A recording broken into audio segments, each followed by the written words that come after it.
আসসালামু আলাইকুম, আপনারা সবাই কেমন আছেন? আমি তো ভালো আছি আলহামদুলিল্লাহ। এবং যেখান থেকে দেখতেছেন আমার ভিডিওটা অবশ্যই একটু লাইক কমেন্ট করে ফলো দিয়ে তারপর দেখা শুরু করবেন।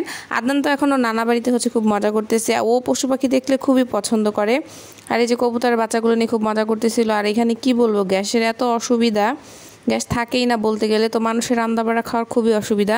আর যেহেতু মেহমান বাসায় আছে, তো এখানে লতি কুটে নিছি, সবাই মিলে লাউ শাক রান্না করবে আর রাইস কুকারে ভাত বসায় দিছে। তো রান্নাবান্না যেহেতু আমার ব্লগিং রান্নাবান্না নিয়েই হয়, এর জন্য আমি রান্নাবান্না সব কিছু আপনাদের সাথে শেয়ার করতেছি বাবার বাড়িতে এসে।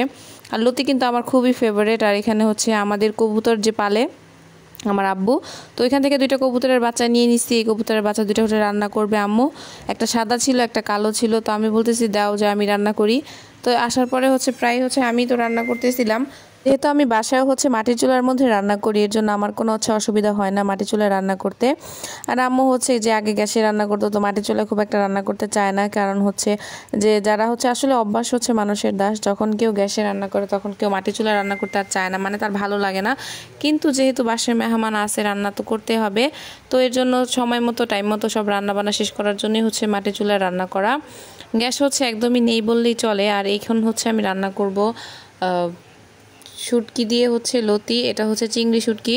তো চিংড়ি শুটকিগুলো আমি আগে ভালো করে তেলে ভালো করে ধুয়ে নিছি। এরপর তেলের মধ্যে পেঁয়াজ দিয়ে শুটকিগুলো আমি দিয়ে দিছি। এরপর হলুদ, যেই মশলা লাগে আসলে মশলাগুলো দিয়ে খুব ভালোভাবে কষায় নেওয়া হয়েছে। এরপর দিয়ে দিছি লতি। লতিটা আসলে আমার খুবই ভালো লাগে একটা খাবার, কিন্তু আগের মতো যে স্বাদ আসলে কোনো কিছুতে এখন আর খুঁজে পাওয়া যায় না। লতি খেতে তো অনেক মজা লাগে, কিন্তু লতির আঁশ যে ছাড়াইতে সেটা অনেক কষ্ট হয়। আমার জেঠি আসছে, তো আমার জেঠি, আমি আর আমার বোন তিনজন মিলে এই লতিগুলো কাটছি। এখানে 2 আটি লতি ছিল। আর লতি কার কার ফেভারিট অবশ্যই কমেন্ট করে জানিয়ে দিবেন। আর মাটির চুলা রান্না খেতে কে কে পছন্দ করেন? আসলে মাটির চুলা রান্না খেতে কিন্তু মজা লাগে, কিন্তু করতে কষ্ট লাগে। কালি হয় অনেক, তারপর ধোয়া হয়। তো এই সব কিন্তু আসলে অনেক অসুবিধা। চোখে ধোয়া গেলে কিন্তু চোখ প্রচুর পরিমাণে জ্বলে। এটা এই সমস্যাটা আমার হয় মাঝে মাঝে। হঠাৎ করে চোখের মধ্যে অনেক ধোয়া চলে গেলে খুবই খারাপ লাগে। আর যে কবুতরের বাচ্চা দুইটা রান্না করব, ওই কবুতরের বাচ্চা দুইটা আজকে ভালো করে কেটে ধুয়ে নেওয়া হয়েছে। এখন আমি একটু টমেটো দিছি, যাতে ঝোলটা অনেক ঘন হয়। মশলাটা খুব ভালোভাবে কষানোর পর তেল ছেড়ে ছেড়ে দিয়ে আসছে। এখন কবুতরের মাংসগুলো আমি দিয়ে দিব। কবুতরের চামড়া কিন্তু খাওয়া ভালো। আসলে কবুতরের চামড়ার মধ্যে বাঁচতে একটু কষ্ট, কিন্তু কবুতরের মাংসই থাকে একদম অল্প যেহেতু, তাই চামড়া যদি আমরা ফালাই দিই তাহলে কিছুই থাকবে না খাওয়ার মতো।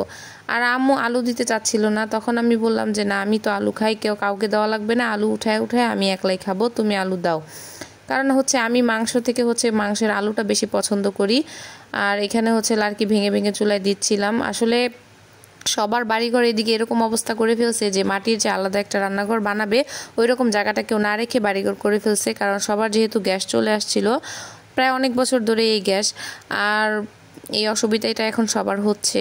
তো কিছু করার নাই, যখন যেরকম মানুষকে তখন সেইভাবে চলতেই হবে। আর হঠাৎ করে দুপুরবেলা এত অন্ধকার হয়ে বাতাস, বাহিরে প্রচুর পরিমাণ বাতাস হচ্ছিল।